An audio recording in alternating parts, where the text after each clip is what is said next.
Bonsoir. Oui, on est branché. Vous m'entendez? Ça marche, très bien. Merci beaucoup. Merci au Forum des images pour cette invitation. Merci aussi d'avoir pensé à programmer une semaine à l'intérieur du Festival des Incassables, une semaine entière consacrée aux héroïnes d'action, ce qui nous permet évidemment d'être ensemble, ce qui n'est pas un désavantage, mais qui permet aussi, pour une fois, d'éclairer, d'apporter une lumière genrée à l'intérieur d'un genre évidemment absolument masculin, qui est le film d'action, et donc de faire intervenir justement toutes les questions que nous allons développer aujourd'hui autour de la féminité, de l'action et du mariage entre ces deux notions. Voilà. Et puis enfin, merci de nous donner l'opportunité ensemble de réfléchir un peu sérieusement à des sujets très légers comme le film d'action, qui évidemment est généralement plutôt un passe-temps, voire quelque chose comme un échappatoire d'un divertissement que l'on cherche à utiliser pour pouvoir s'éloigner des choses sérieuses. Et aujourd'hui, eh bien, le sérieux va revenir rattraper le divertissement. J'espère que ce sera quand même très, très agréable. Pour tout de suite nous lancer dans le vif du sujet, je voudrais vous inviter à regarder un petit montage qui va justement nous montrer des exemples de situations dans lesquelles, des situations auxquelles nous nous intéresserons ce soir. Et ce petit montage, eh bien, j'aimerais aussi le dédier peut-être à l'actualité de la semaine. C'est 1001 manières de vivre en fait son hashtag balance ton porc. I can handle myself. Yeah, I noticed.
Voilà, donc ce petit montage introductif pose la question à laquelle je vous propose de réfléchir ensemble ce soir.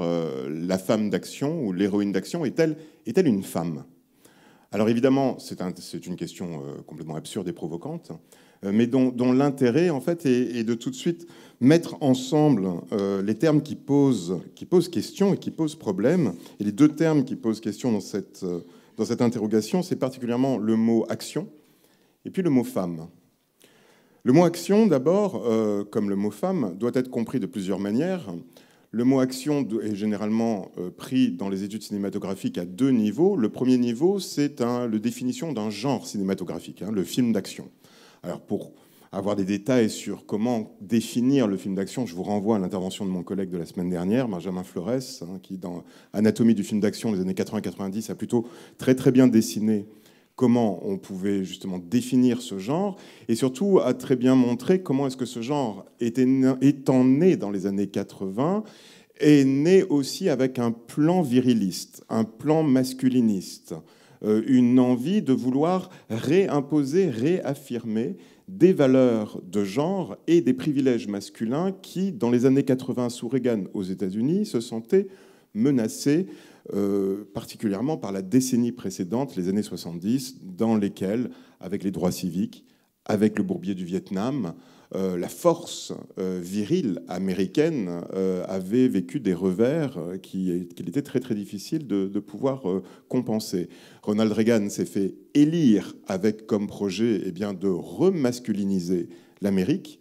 Et le genre cinématographique qui porte ce projet, qui porte le projet reaganien, c'est véritablement le film d'action, avec comme symbole ces corps bodybuildés, hyper bodybuildés, de Arnold Schwarzenegger, de Sylvester Stallone, etc., etc.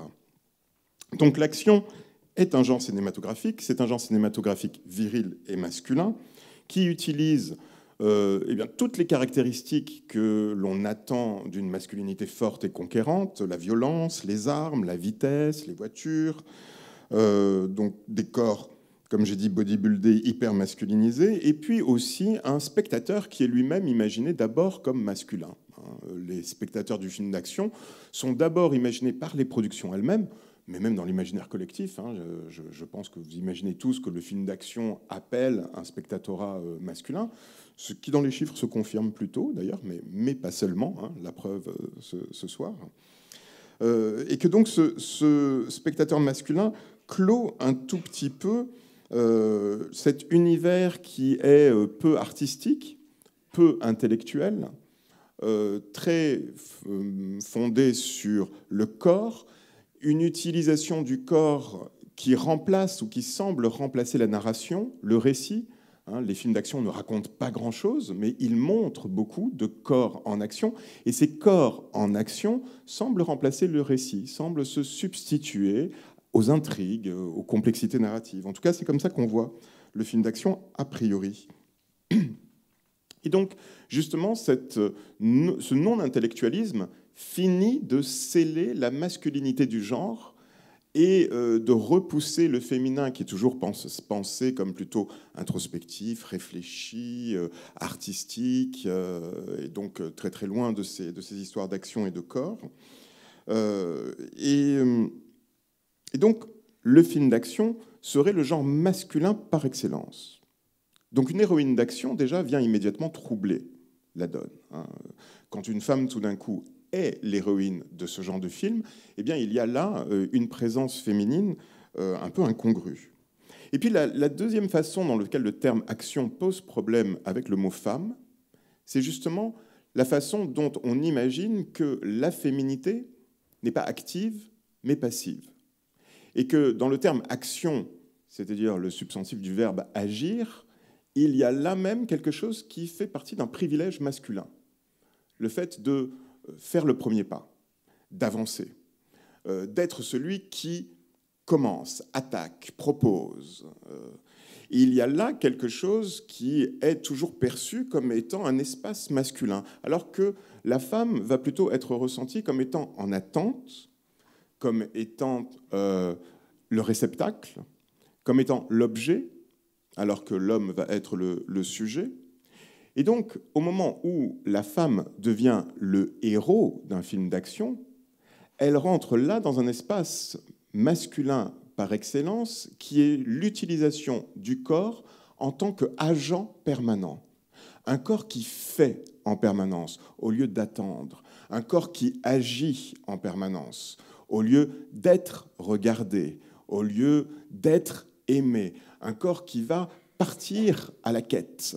Un corps qui va tout le temps être dans l'autonomie maximale au lieu d'être plutôt à l'arrière, au second plan, accessoire, aidant, ce qu'est généralement le féminin. Là, ce féminin devient au contraire pole position, devient un actant permanent. Et là aussi, il y a quelque chose qui est dérangé dans les attentes que l'on peut avoir par rapport au film d'action, je dirais même au cinéma en général. Au cinéma en général, puisque le féminin en général est plutôt objet de regard, est plutôt tourné vers l'intérieur et vers l'introspection, alors que l'héroïsme masculin sera beaucoup plus tourné vers l'action et vers l'extérieur. Et donc, l'héroïne de films d'action dérange tous les codes cinématographiques. Alors, évidemment, la perspective que je vous propose aujourd'hui n'est pas de dire que le cinéma invente des dynamiques sociales qui sont inconnues, mais au contraire de dire que si ces films existent, c'est parce que ces films qui semblent perturber l'économie des genres ou qui semblent perturber la façon dont le masculin et le féminin s'organisent dans notre société, eh bien, ces films-là ne sont pas forcément des miroirs de notre société ou des contre-miroirs de notre société, mais ce sont des objets que notre société a créés et qui donc vont inscrire à l'intérieur de leurs histoires, à l'intérieur de l'univers qu'ils représentent, des dynamiques qui sont évidemment héritées des sociétés qui ont produit ces films. Et donc la lecture que je vais vous inviter de faire aujourd'hui va être une lecture historique, évoluante, toujours dans le changement permanent, puisque les héroïnes d'action d'une époque sont propres à leur époque. Et que ce qui va faire qu'une société peut arriver à rêver d'une héroïne à une époque donnée n'est pas la même raison, ce n'est pas la même société qui va rêver une nouvelle héroïne 5 ans ou 10 ans plus tard. Cette héroïne ne nous dira pas les mêmes choses sur la société qui l'a créée. Ce n'est pas ce que l'on appelle le même objet culturel. Or, c'est véritablement en tant qu'objet culturel que je voudrais vous inviter à considérer ces héroïnes d'action et donc à toujours interroger le contexte qui les a vues naître, le contexte sociétal, le contexte culturel. Alors, on va se limiter aux États-Unis, on va se limiter au contexte hollywoodien, mais à chaque fois, on fera quand même un peu une mise en contexte afin de récupérer le sens que l'on ira chercher à l'intérieur de ces personnages. Donc, puisque le cinéma, depuis sa naissance, reproduit des dynamiques de pouvoir de la société industrielle et post-industrielle, que je vais appeler, à partir de maintenant, patriarcale, blanche et hétérosexuelle. Pour moi, cela fait un ensemble, et c'est évidemment dans une société dominée par les hommes, dans une société dominée par des blancs qui vont montrer d'autres corps comme étant des corps de couleur, que l'on va appeler des corps noirs, ou des corps jaunes, ou des corps latinos, c'est-à-dire des corps que, à partir de maintenant, je vais appeler racisés, c'est-à-dire dénommés à partir d'une identité blanche qui, elle, ne se colorie jamais, mais qui va nommer avec des adjectifs de couleur des corps qui sont autres, qui sont différents d'elle-même. Et donc cette société blanche, patriarcale et hétérosexuelle, que je vais aussi appeler société dominante, un peu pour aller un peu vite, c'est elle qui va nourrir nos films avec ses propres échelles de valeur. Donc, je reviens à ma question, quand une femme, ou quand une héroïne, prend une arme et tire pour tuer, c'est-à-dire qu'elle retire la vie au lieu de la donner, c'est-à-dire qu'elle fait mal au lieu de soigner, quand une femme frappe, torture, lacère, massacre, au lieu de prendre soin, quand le spectacle de son corps est un spectacle d'action, c'est un spectacle actif, actant, quand elle est actrice, quand le corps est moteur, quand le corps est autonome, est-ce que l'on parle encore de femme ? Est-ce que l'héroïne d'action est une femme ? Est-ce que l'héroïne de film d'action est une figure inquiétante pour la société patriarcale, pour la domination masculine ? Est-ce que l'héroïne de film d'action est un symbole de la libération de la femme, de l'émancipation des femmes, du pouvoir patriarcal que je viens de décrire ? Est-ce que c'est un symbole de l'égalité homme-femme, voire d'une nouvelle domination des femmes sur la société des hommes ? Est-ce que l'héroïne d'action est révolutionnaire ? Est-ce qu'elle est contestataire ? Alors, vous le sentez bien que je vais répondre, évidemment, un peu oui, mais beaucoup non à ces questions. Et donc, si je réponds non, il faudra alors expliquer comment la violence, l'action, la domination de ces personnages féminins restent finalement sous la coupe d'un système culturel et sociétal qui utilise une variété de moyens très différents pour désamorcer les risques que la femme violente peut représenter. Allez, on commence tout de suite. Et on commence très très tôt, puisque les premiers exemples de femmes d'action, les premiers exemples de femmes violentes, on les retrouve dès 1914 dans des séries, ce que l'on appelait à l'époque des serials aux États-Unis, qui sont importées par, évidemment, le pays qui domine l'industrie cinématographique qui vient de naître, et ce pays, c'est la France. Alors, Pathé, Gaumont sont des productions qui se sont installées aux États-Unis dès les premières années du XXe siècle. Et Pathé va lancer, à partir de 1914, une serial, c'est-à-dire une série de films avec un personnage récurrent, et ce personnage, il s'appelle Pauline. Et Pauline est un garçon manqué, si vous voulez. Vous voyez que Pauline monte sur les tables et commence à frapper, donner des coups de poing aux messieurs respectables qui vivent autour d'elle. Et Pauline est interprétée par Pearl White. Pearl White va justement prêter pour la première fois son corps à l'action, puisque c'est une comédienne qui va elle-même faire toutes les petites cascades et tous les petits combats scénographiés que l'on va voir apparaître.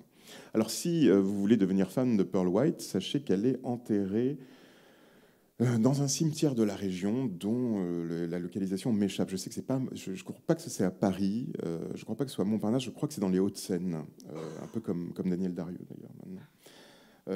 Voilà. Mais donc elle a fini la fin de sa vie à Paris. Alors évidemment, cet exemple presque unique de femme d'action du cinéma muet nous montre que c'est un phénomène extrêmement rare au temps du cinéma muet, et ça va rester un phénomène très très rare en fait à travers le parlant jusqu'après la Deuxième Guerre mondiale. Alors évidemment, quand on pense à héroïne d'action, tout le monde pense à Wonder Woman. Pour une bonne raison, vous avez raison si c'est une réflexion qui vous est venue à l'esprit. Mais Wonder Woman est née, comme vous le savez, dans la bande dessinée, et pas ni à la télévision ni au cinéma. Elle est née en 1941 par un homme qui s'appelait Marston, j'ai oublié le S, excusez-moi, il y a un S entre le R et le T, William Marston. Et Marston est un créateur, c'est un inventeur. C'est lui qui va inventer le détecteur de mensonges que la CIA va énormément développer dans les décennies suivantes. Et Marston est un féministe convaincu, un marginal également, et donc il va créer un personnage féministe parce qu'il pense que le féminisme est l'avenir de l'humanité. Il crée également un personnage patriotique, puisque nous sommes en pleine Deuxième Guerre mondiale. Et ce personnage patriotique, eh bien, il va rester un tout petit peu aux marges, c'est-à-dire que Wonder Woman ne va pas vraiment faire émulation à l'intérieur ni du monde de la télé ni du cinéma jusque dans les années 70. Et cette marginalité de la bande dessinée aux États-Unis est justement un domaine dans lequel le cinéma va lui aussi faire naître les femmes d'action. Les femmes d'action naissent dans un cinéma marginal que l'on va appeler le cinéma d'exploitation. Alors Wonder Woman naît pendant la Deuxième Guerre mondiale, dans les années 40, qui sont une décennie plutôt d'ouverture culturelle et morale des États-Unis, avant, peut-être un peu paradoxalement, avant les années 50, c'est-à-dire après la victoire des États-Unis dans la Deuxième Guerre mondiale, où les années 50 vont être plutôt une décennie de repli. C'est le début de la guerre froide. C'est aussi le moment où on va vouloir renvoyer les femmes à la maison. Alors je pense que vous avez peut-être tous en tête justement la création de ces grandes zones périurbaines autour des centres-villes, avec les classes moyennes qui fuient le centre-ville pour aller se réfugier dans les banlieues. C'est justement les années 50 qui voient ce phénomène apparaître. Pensez à Mad Men, si vous avez vu la série. Et justement, Mad Men montre bien comment est-ce que nous sommes, dans les années 50, dans une fermeture de l'esprit américain, et particulièrement dans une très grande glorification des valeurs masculines. Eh bien, alors que les banlieues se créent et qu'elles accaparent toute la population des classes moyennes, les centres-villes vont se vider, et dans les cinémas des centres-villes vont commencer à être diffusés des films complètement marginaux. Des films qui vont exploiter des toutes petites niches qui n'intéressent pas beaucoup Hollywood. Et c'est pour ça qu'on appelle ce cinéma d'exploitation.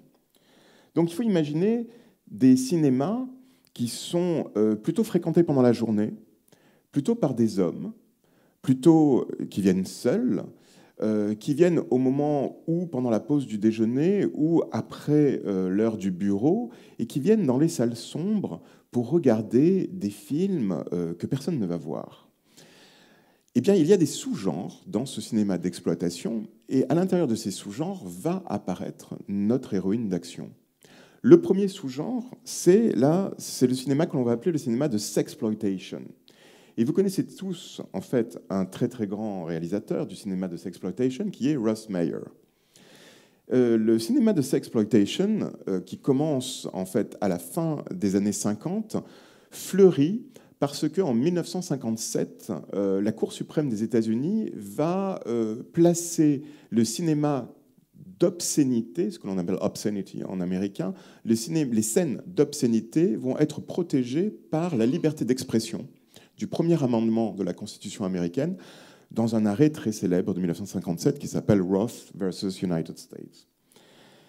Et donc, Russ Meyer commence sa carrière à ce moment-là et il va commencer à l'intérieur d'un sous-genre que l'on appelle les roughies et qui montre en fait des femmes eh bien, qui se font tabasser pendant 90 minutes par des hommes qui les frappent ou d'autres femmes qui les frappent.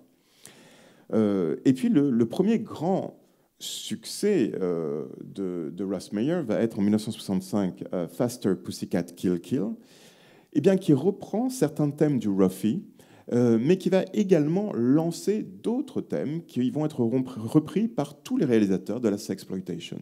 Je vous propose de regarder tout de suite un extrait de Faster Pussycat Kill Kill, donc un extrait dans lequel eh bien, on va voir les héroïnes de ce film, c'est-à-dire Varla, Billy et Rosie, qui viennent de se retrouver dans le désert et qui s'amusent.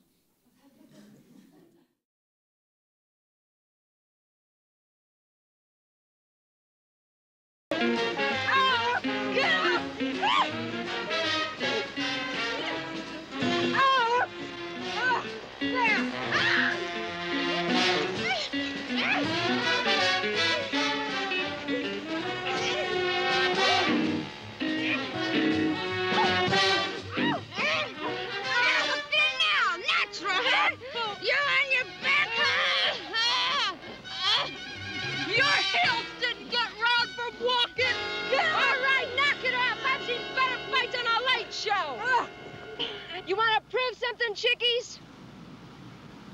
Let's see who the real chicken is.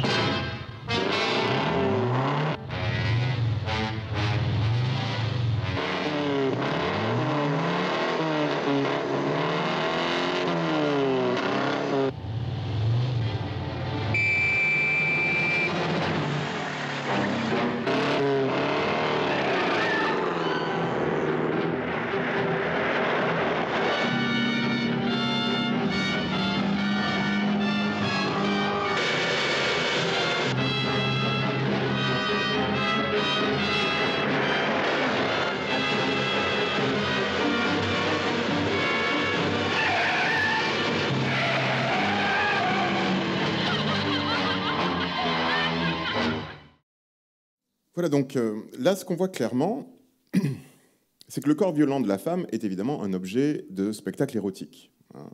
La façon dont elle s'agite à l'intérieur de la petite mare ressemble un peu à un catch féminin dans la boue. Et le spectateur est placé dans une position voyeuriste dans laquelle, évidemment, il garde tout le contrôle, puisque... je vous redécris un tout petit peu les situations dans lesquelles ce film-là était projeté. Donc, imaginez-vous, fin d'après-midi, une salle éparse, avec juste des hommes seuls, comme ça, dans les strapontins et les coins sombres. Oh, ça va finir par me faire d'effet, tout ça. Donc, évidemment, il y a une position voyeuriste que le film programme lui-même. Il y a tout un contexte dans lequel le plaisir vient du fait que l'on regarde et que l'on n'est pas vu.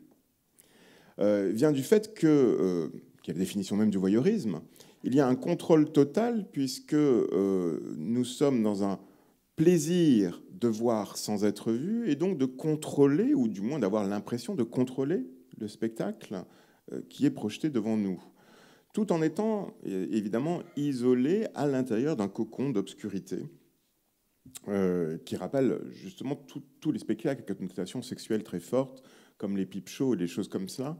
Et ça permettait donc à des hommes mariés et pères de famille de pouvoir accéder à des divertissements très fortement sexualisés sans avoir l'air d'y toucher, puisque nous sommes dans une salle de cinéma des plus convenues.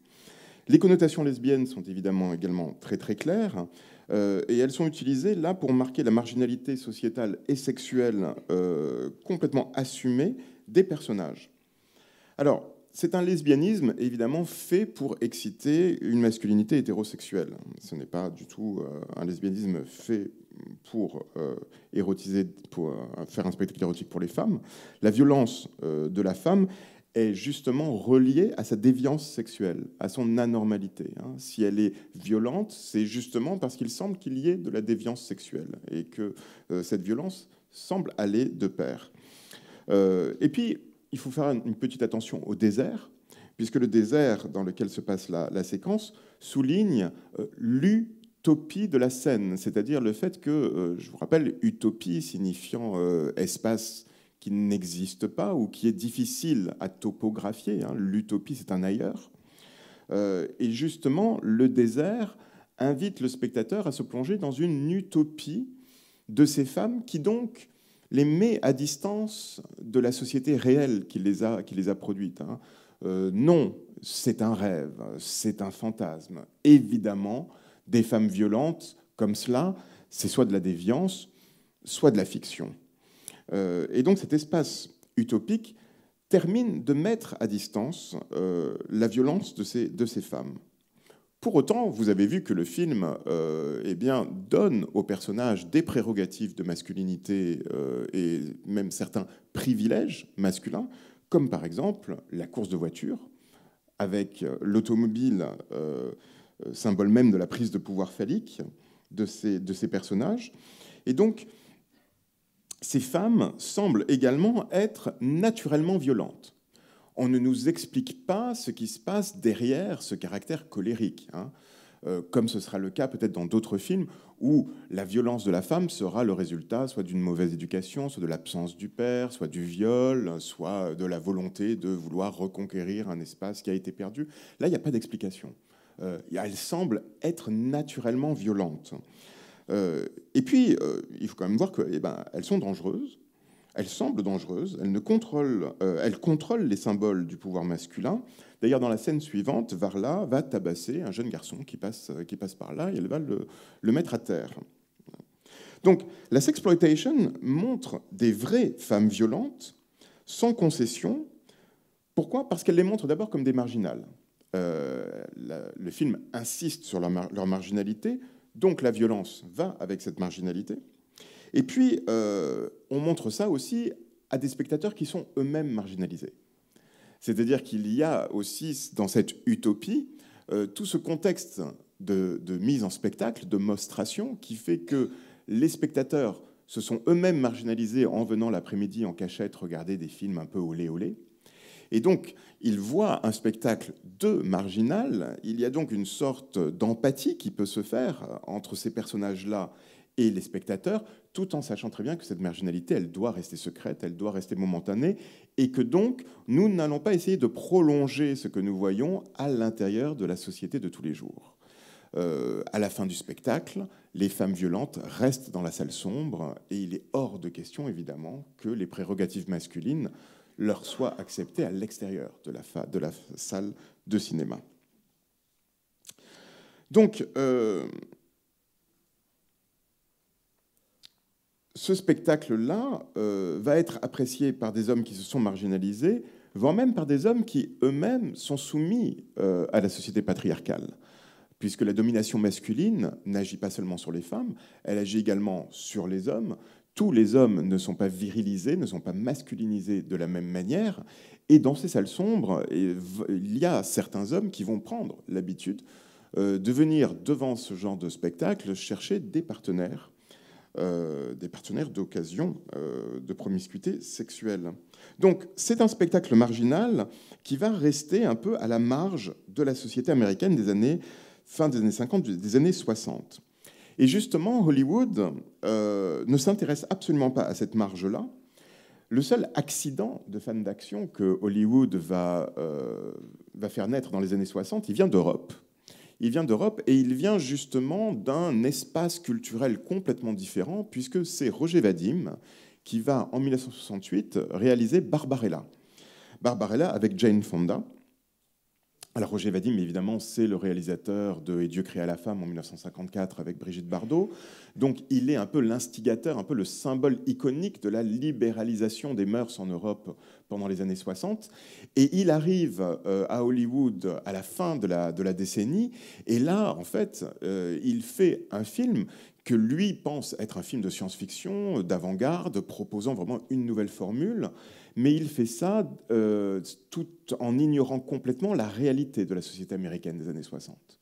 Or, la réalité de cette société, c'est justement la réalité des droits civiques, c'est la réalité des premiers mouvements afro-américains, de la fin de la ségrégation, des premiers mouvements de libéralisation afro-américains, et également des premiers mouvements de femmes.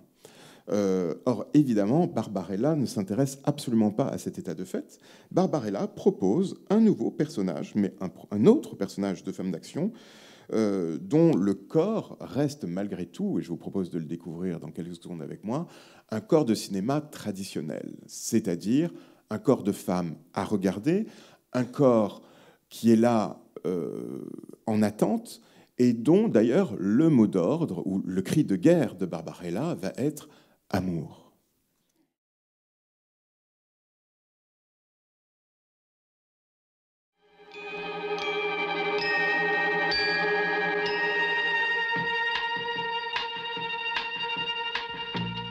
Meet the most beautiful creature of the future. Her name is Barbarella, and she makes science fiction something else. Jane Fonda is Barbarella. Barbarella is a 5-star, double-rated astronavigatrix Earth girl whose specialty is love. Shall I tell you what I would like? I think I know. her top secret mission is a real wing-dinger.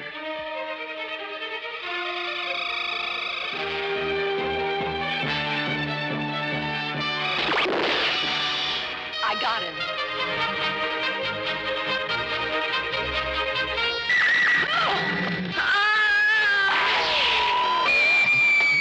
Good many dramatic situations begin with screaming.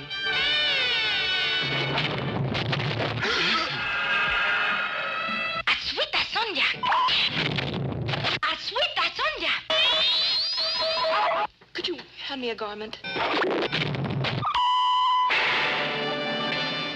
See Barbarella do her thing with the nice angel, with the warm, friendly Iceman, with the cold, evil Black Queen. Hello, pretty.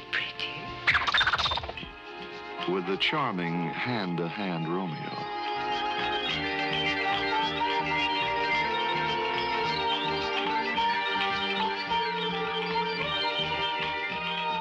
See Barbarella do her thing in the wild, excessive machine. Sort of nice, isn't it?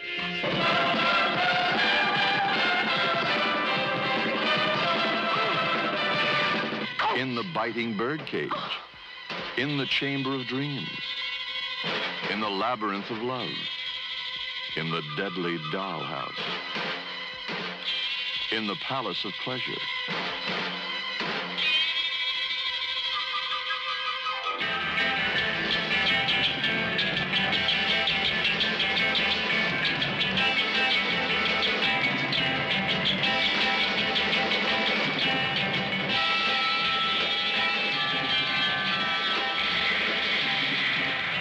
You find adventure beyond your imagination when you get lost in space with Barbarella.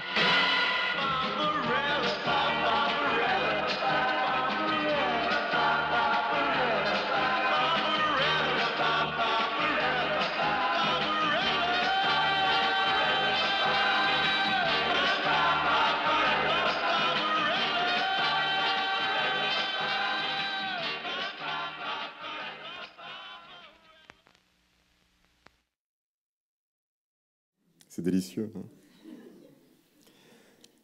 Alors évidemment, Dino De Laurentiis, qui est le producteur du film, là, lui, est dans une démarche beaucoup plus sérieuse par rapport à La Femme d'Action, parce qu'il va devenir un réalisateur extrêmement important de films d'exploitation, et de certains films d'ailleurs de blaxploitation et des slashers que nous allons voir dans quelques minutes, qui seront des productions de Dino De Laurentiis. Et donc lui a véritablement un projet, alors pas féministe, hein, parce qu'il n'a jamais parlé comme ça, mais il a un projet de vraiment proposer des personnages féminins différents. Et donc c'est quelqu'un qui... c'est un premier accident, Barbarella, mais qui va véritablement développer un projet autour de cette notion de femme d'action. Alors, Barbarella, comme je vous le disais, c'est le corps de cinéma féminin traditionnel, hein, l'objet passif du regard, elle est en attente, elle est toujours en réaction plutôt que d'être justement en action. Elle a une attitude d'existence qui ne se fait qu'à travers le fait d'être un objet pour le regard masculin. Barbarella est un personnage qui existe non pas dans le récit, mais qui existe dans le film. Et là, le film devient presque un opposé au récit. Barbarella existe dans le film pour être regardée par le spectateur masculin. Et ce qu'elle fait n'a véritablement pas beaucoup d'intérêt. Je pense que vous êtes d'accord avec moi là-dessus.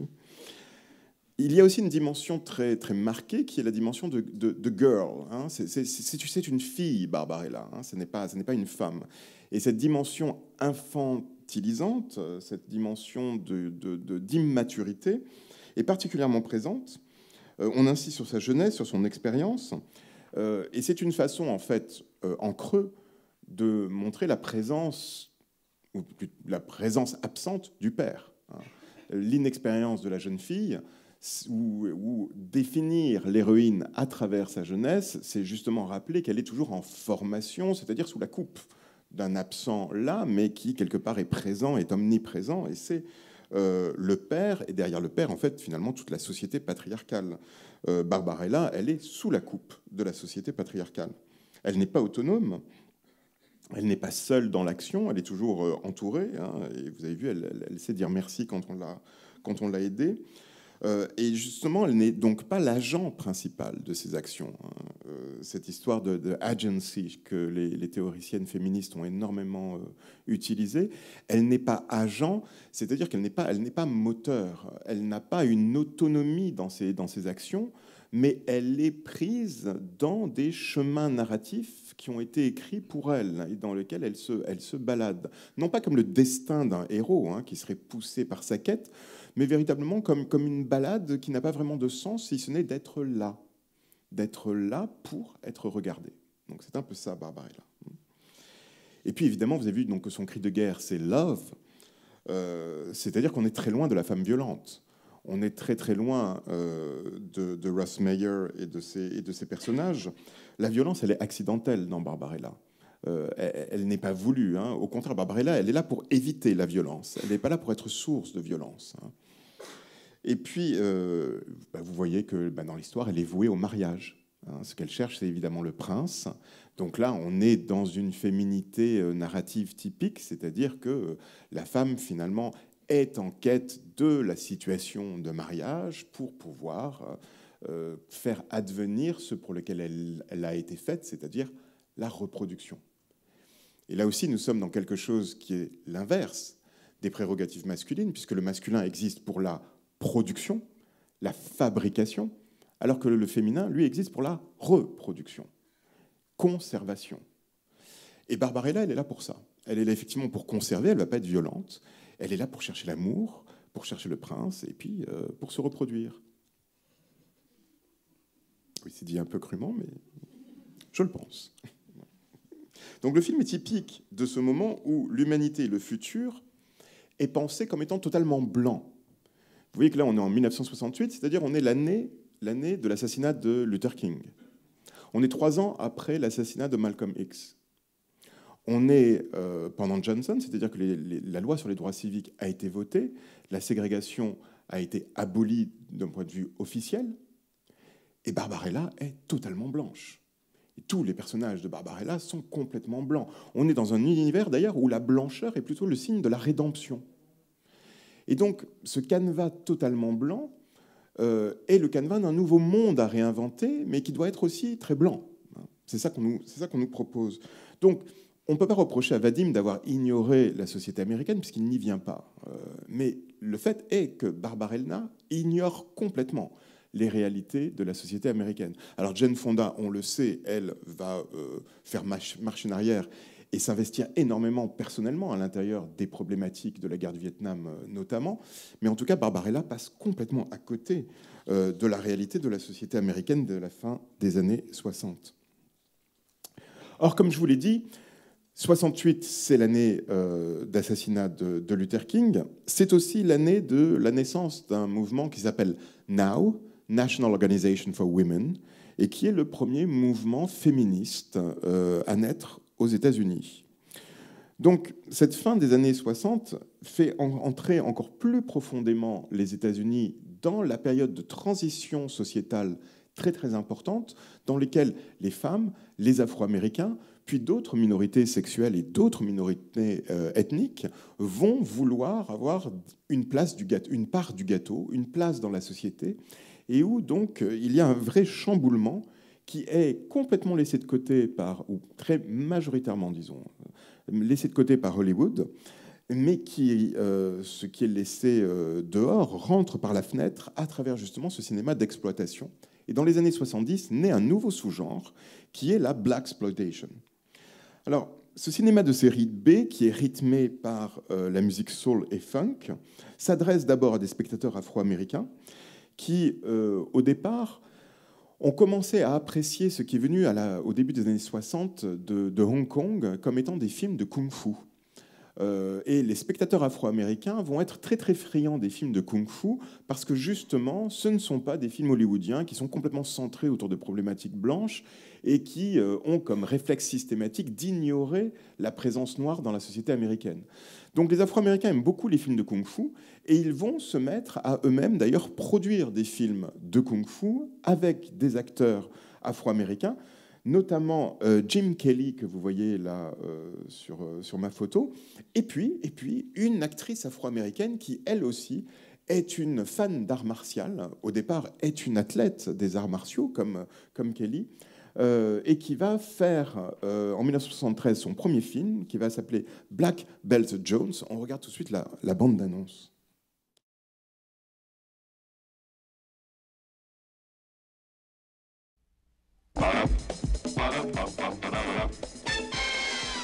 Enter Jim Dragon Kelly.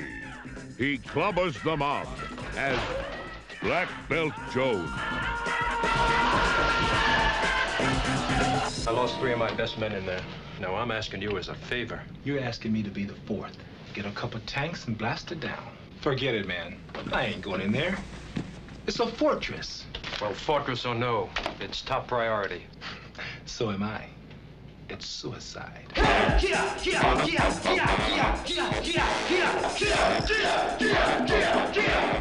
And dust to dust. Now, who killed my father? Who's Pinky? What you wondering for, little mama? I ain't your mama.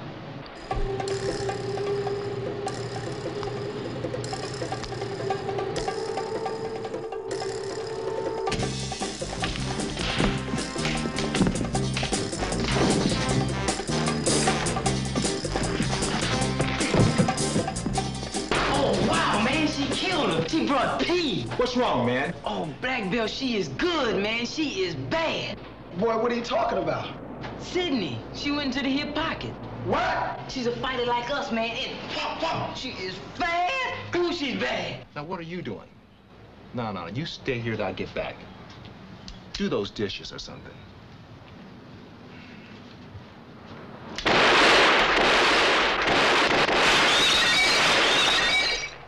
They're done. Black Belt Jones leads his private commandos into the nerve center of a gangland stronghold to crack a super crime conspiracy.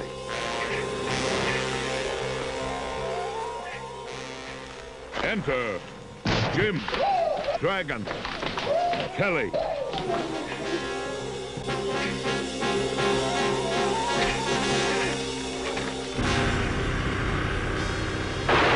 You don't need these.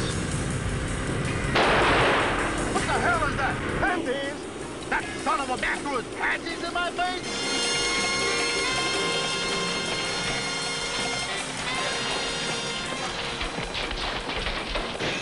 This is the movie that breaks through to a new dimension in film excitement as Kelly takes on the underworld.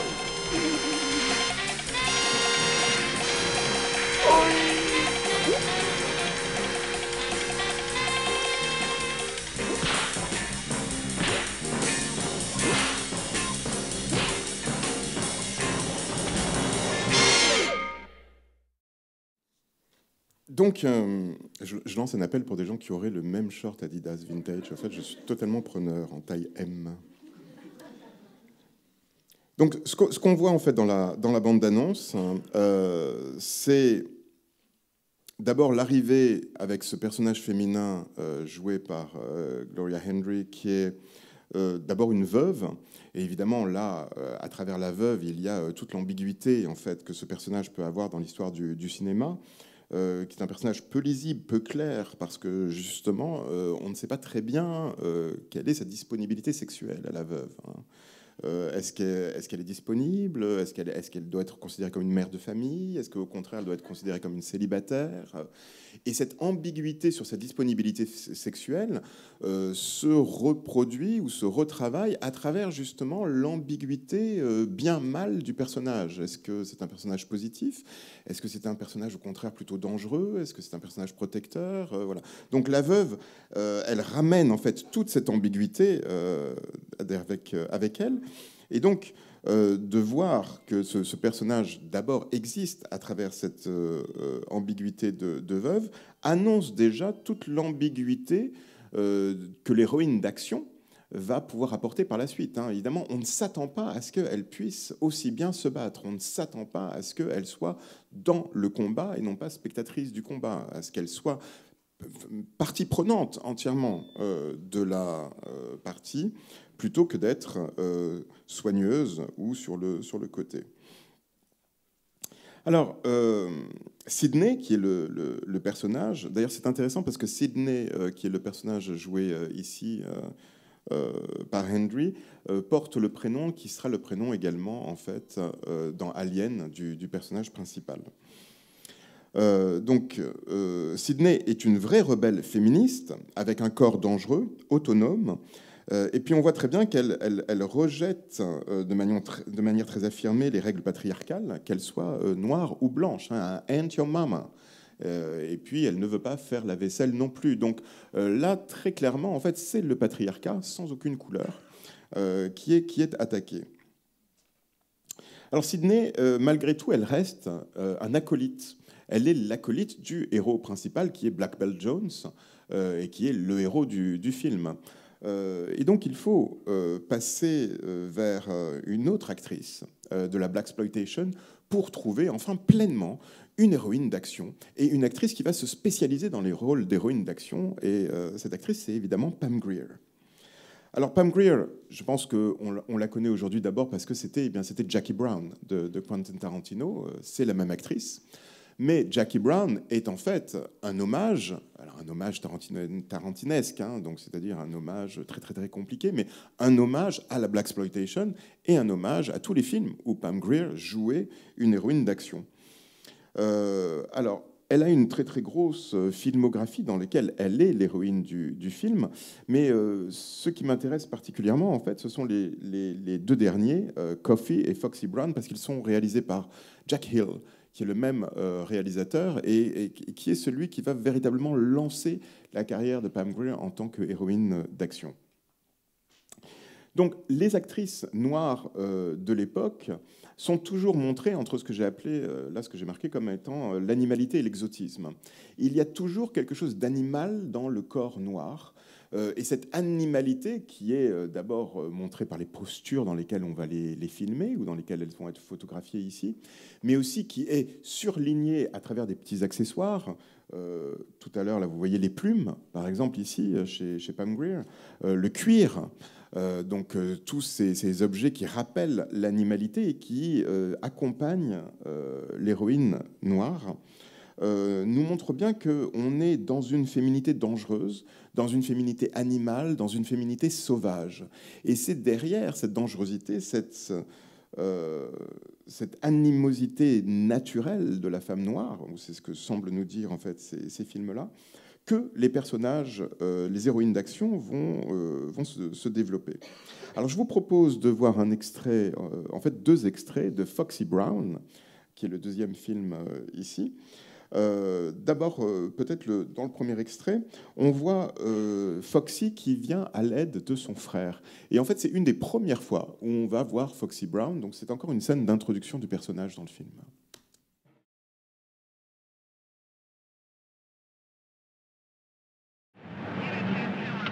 Say, you know I can find an all-night men's room?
You saved my beautiful black ass. You really did. Mm-hmm. And you better have a mighty good reason why those hoods were after it, too.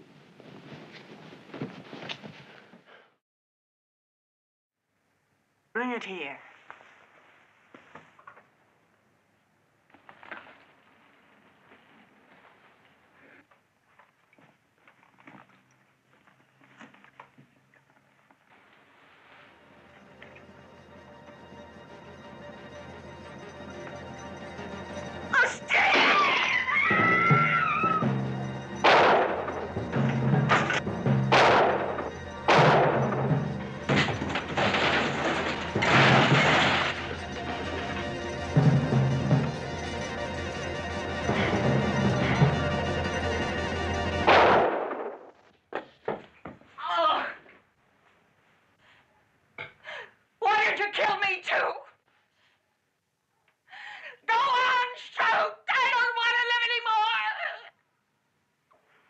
I know. That's the idea. The rest of your boyfriend is still around. And I hope you two live a long time. And then maybe you get to feel what I feel. Death is too easy for you, bitch. I want you to suffer.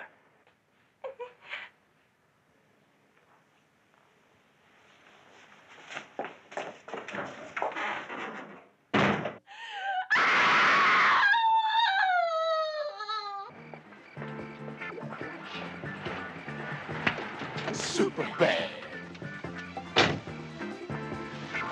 The party's over, Oscar. Let's go. Et oui, super bad. Alors l'extrait est très très riche. Hein. Donc Foxy est immanquablement bad et badass, hein, c'est-à-dire garçon manqué, dur à cuire. Donc elle trouble les attributions genrées et elle est incontestablement une héroïne d'action. Elle a une quête, elle a un destin, elle est autonome, elle est poussée vers l'avant, elle est une héroïne. La castration, du coup, est évidemment encore plus symbolique. D'abord, elle castre un homme blanc, mais mafieux, pour venger un homme noir qui travaille pour le gouvernement. Donc, c'est l'ordre établi qui est défendu. C'est l'ordre blanc, malgré les apparences. C'est Jack Hill, le réalisateur. Jack Hill est un blanc. Et ce film est un film de blaxploitation qui n'est pas fait pour effrayer le public blanc américain. Il est fait pour, au contraire, séduire le public blanc américain. Donc c'est évidemment l'ordre établi que Foxy essaye de galvaniser à travers son héroïsme. J'ai failli faire un lapsus intéressant. Alors la castration est à mettre en parallèle au manque dont souffre Foxy et dont elle parle à la mafieuse en fin d'extrait. La femme seule semble donc être doublement castrée. Si elle doit se venger, si elle fait tout ce que l'on la voit faire pendant le film, c'est justement parce qu'il y a une souffrance, il y a un manque. Ce manque, c'est l'homme qui a disparu. Donc c'est une héroïne d'action, mais sa violence et le dynamisme de son action vient du manque masculin, vient du fait qu'on sent bien qu'il y a quelque chose qui n'est pas normal, qui est bancal, et qui est le fait qu'elle se retrouve sans homme. Donc, cette femme doublement castrée, c'est ce manque qui produit finalement cette instabilité de l'action féminine.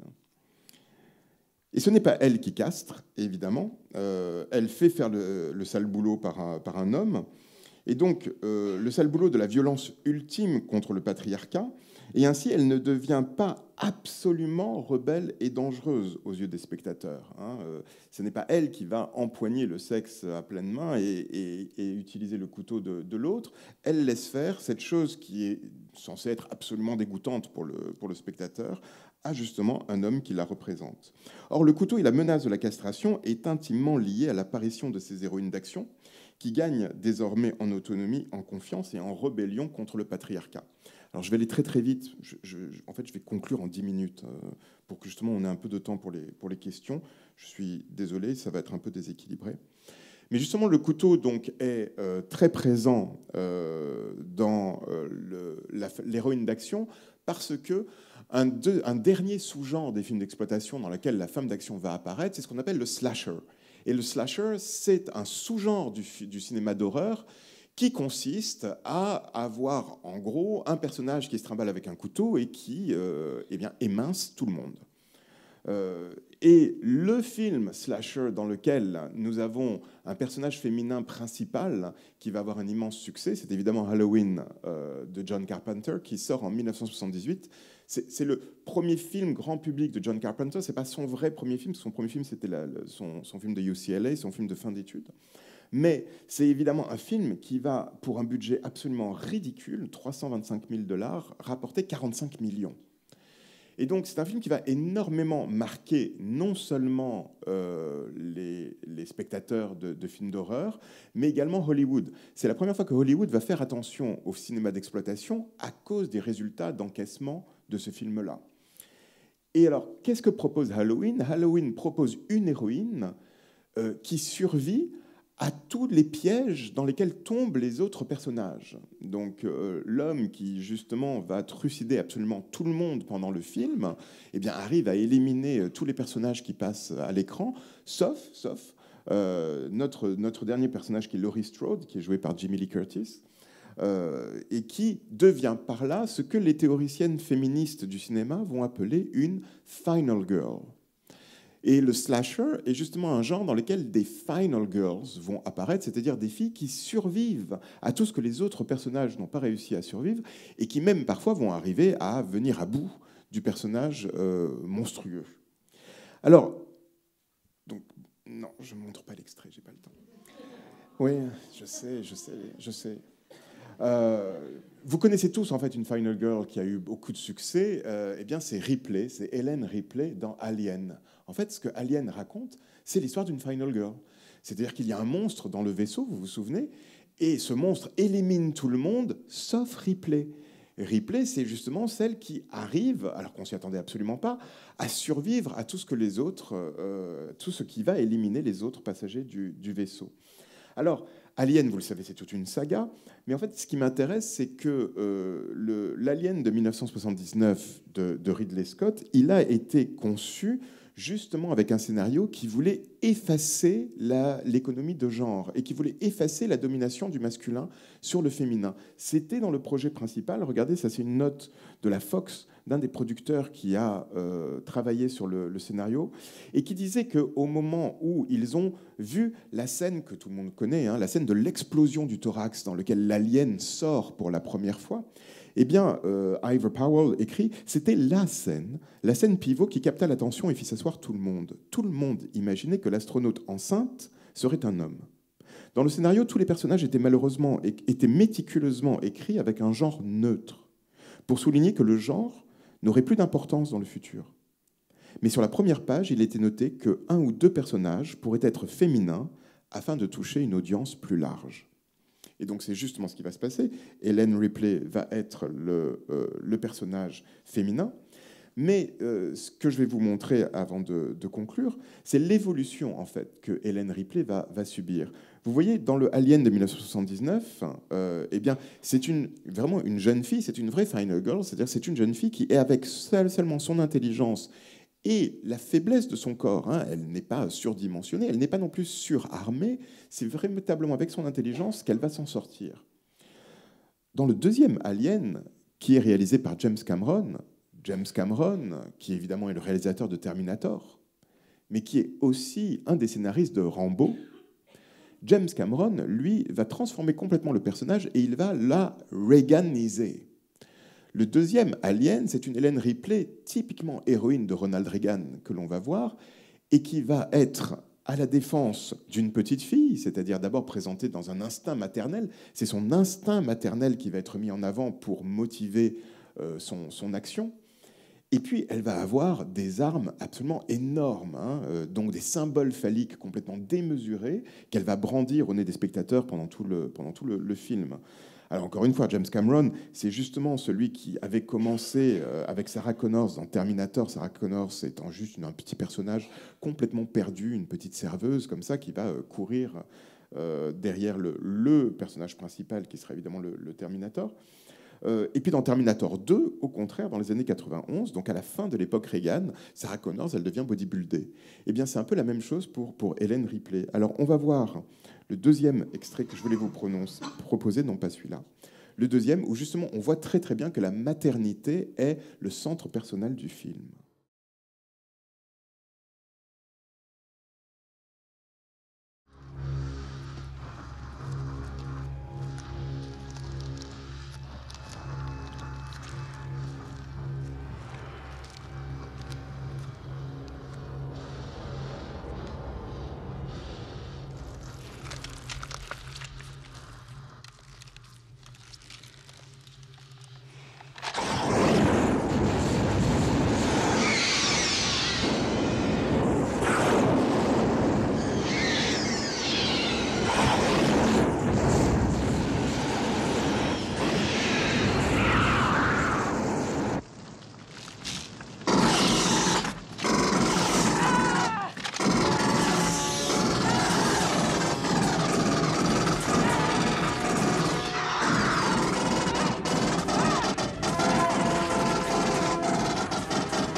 Voilà, donc évidemment, pendant tout le film, Ellen Ripley, qui commence comme célibataire, va commencer une histoire romantique avec l'un des personnages masculins.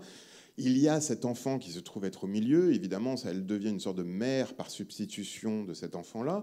Et là, elle est chargée d'aller éliminer les œufs de l'alien Donc une maternité problématique, l'alien, le problème, c'est que c'est une maternité sans père. Hein. Elle a fait des œufs comme ça, c'est une reproduction non masculinisée, complètement autonome, une reproduction folle, en fait. Et Ripley, dans le deuxième Alien, donc, représente au contraire la maternité raisonnable, c'est-à-dire en couple, c'est-à-dire dans le mariage, hétérosexuel. Donc le deuxième Alien ressemble un peu à une production de la Manif pour tous, si vous voulez, hein, dans laquelle il y a une sorte de PMA folle, hein, qui se passe dans le vaisseau. Et Ripley est chargé de mettre un peu de l'ordre dans tout ça. Donc, dans les années 80, justement, tout le progrès des années 70, toutes ces opérations un peu de dénonciation des dominations patriarcales ont subi un gros revers, et les héroïnes d'action sont devenues beaucoup plus présentes dans le champ cinématographique hollywoodien, mais également beaucoup plus marquées par les corps masculins, les privilèges masculins. Elles sont devenues des sortes de porte-symboles du patriarcat. Et puis dans les années 2000, je vous ai dit, j'irai très très vite, et puis donc dans les années 2000, en fait, justement avec Quentin Tarantino, on rentre dans une époque beaucoup plus trouble, beaucoup plus compliquée, dans lequel le high trash, en fait, invite ce que l'on appelle en théorie féministe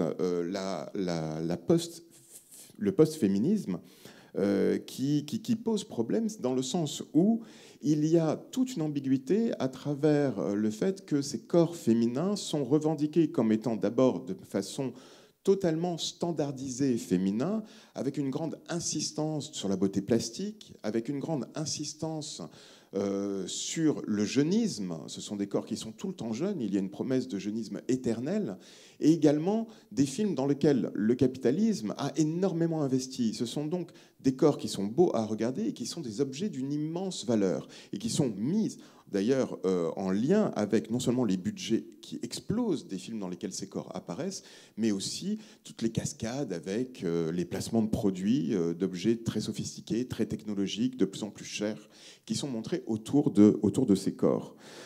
Et en même temps, donc, ce jeunisme total, là vous voyez par exemple les évolutions des budgets des films de Tarantino, hein, Reservoir Dogs qui faisait 1,2 million, les Kill Bill vont faire 85 millions, vous voyez, en une décennie.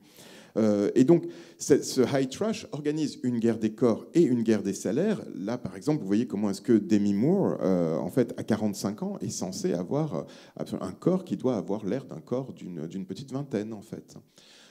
Et donc, ce post-féminisme est une sorte de prise de pouvoir, mais du girl power. C'est-à-dire que ce sont des jeunes filles qui semblent être complètement autonomes, mais qui sont en permanence infantilisées, et surtout qui sont prises à l'intérieur de flux de pouvoir capitaliste extrêmement puissants, et donc dans lequel leur autonomie est tout le temps remise en question.